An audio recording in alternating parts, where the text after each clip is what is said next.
Ground water department, Telangana state. ఈరోజు పోచారం దగ్గర ఉన్న సద్భవన టౌన్షిప్ దగ్గర ఒక సర్వే చేయడం జరిగింది. అయితే వీళ్ళకున్న సైట్ ఏంటంటే మొత్తం ఈ షీట్ రాక్ అనేది ఉన్నది.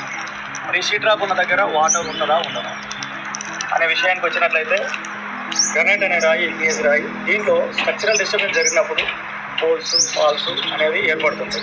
ఫోల్స్ అనేది ఇగ్నియస్ రాక్లో ఉండదు. ఎందుకు ఉండదంటే కంప్రెసివ్ స్ట్రెంత్, టెక్టానిక్ డిస్టర్బెన్స్ వలన సెడిమెంటరీ రాక్స్ అనేది ఫోల్స్ వలలు అనేది ఏర్పడతాయి. కానీ ఇగ్నియస్ రాక్ అనేది అగ్నిపర్వతం నుండి లావా బయటకు వచ్చిన తర్వాత సాలిడిఫికేషన్ జరిగి ఇది రాయి ఏర్పడుతుంది. దీంట్లో weathering, semi weathered fracture zone అని ఉంటుంది. ఎక్కడైతే సెమీ వెదర్డ్ ఫ్రాక్చర్ జోన్స్ ఉన్నట్లయితేనే అక్కడ జాయింట్స్ అనేవి ఉంటాయి.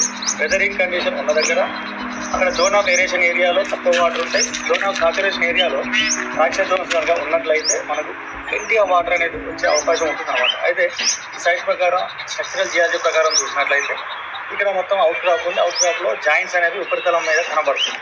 మరి అలాంటప్పుడు మనం ఇక్కడ జియో స్కానర్ సహాయంతో, అలాగే ఇస్రో మ్యాప్తో చూస్తే సైట్ మొత్తం హార్డ్గా అనిపిస్తుంది. అవుట్ క్రాప్స్ ఉన్నాయి కానీ మనకు ఫ్రాక్చర్ జోన్స్ అనేవి ఎక్కువగా ఉండే అవకాశం ఉంది. కాబట్టి ఇలాంటి ఏరియా కనుక మీ భూములలో ఉన్నట్లయితే మీకు అనుభవం ఉన్న జియాలజిస్ట్ని పిలిపించుకొని వాళ్ళు ఫీల్డ్ విజిట్ చేసిన తర్వాత ఎక్కడ ఎలాంటి మిషన్ వాడాలి, జియో స్కానర్ వాడాలా, ఏంటి వాడాలి అని వాళ్ళకి అనుభవం, మిషన్ల కంటే ఎక్కువగా అనుభవం అనేది ఇక్కడ బాగా పనిచేస్తుంది. జియాలజీ అనేది జియాలజీ గురించి చదవాలి. అక్కడ జాయింట్స్ ఏ విధంగా ఉన్నాయి, హారిజాంటల్గా ఉన్నాయా, వర్టికల్గా ఉన్నాయి, పాలిగానల్ టైప్లో ఉన్నాయా, ప్రైమరీ జాయింట్సా, మూరల్ జాయింట్సా, ఏంటి మాస్టర్ జాయింట్సా అనేది దాన్ని అబ్జర్వేషన్ చేసిన తర్వాత మనం ఎక్కడ వాటర్ వచ్చే అవకాశం ఉంటుంది, అక్యుపర్ జోన్ ఎక్కడ ఉండొచ్చు. గ్రనైట్ అనేది అక్యుపర్ కాదు, ఇట్స్ నాట్ ఏ గుడ్ అక్యుపర్. దీంట్లో పొరాసిటీ ఉండదు, పర్మబిలిటీ ఉండదు.